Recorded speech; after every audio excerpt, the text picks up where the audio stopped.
Dear Morrie, time has gotten away from us of late. It's been a couple of years, and I cannot seem at all to contact you. The pandemic was hard for a lot of us, and this year I've resolved to spend less time on my phone mindlessly consuming content that makes me anxious. I've instead chosen to read.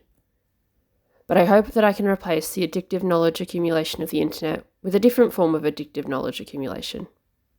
I still do not understand the world I live in, why or how people are the way they are, and the years of isolation have made me feel even more estranged.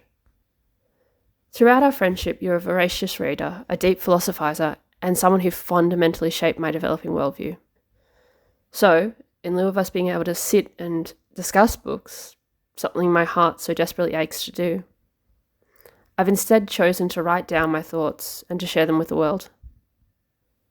A part of this project is me desperately wishing that my words will somehow find their way to you. And while your name has been changed for both our anonymity, you will understand the words are for you, and that one day I will again enjoy your voice. The first book that rekindled my love of reading was Twas, a Night Shift Before Christmas by Adam Kay. I have his other, much more famous book, This Is Going to Hurt, sitting on my shelf, but I cannot yet bring myself to read it. Working as a nurse on the front line through the pandemic has left a lot of pain and a lot of scars, and I fear that reading it will bring back memories of despair I still think when thinking about our health system.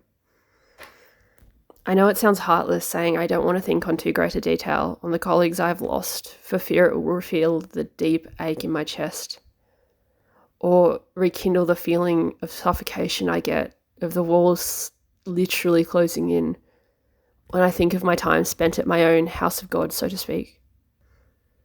But this book was dipping my toe in the water. It had some funny and relatable anecdotes that remind me I'm not alone in the crushing isolation of healthcare.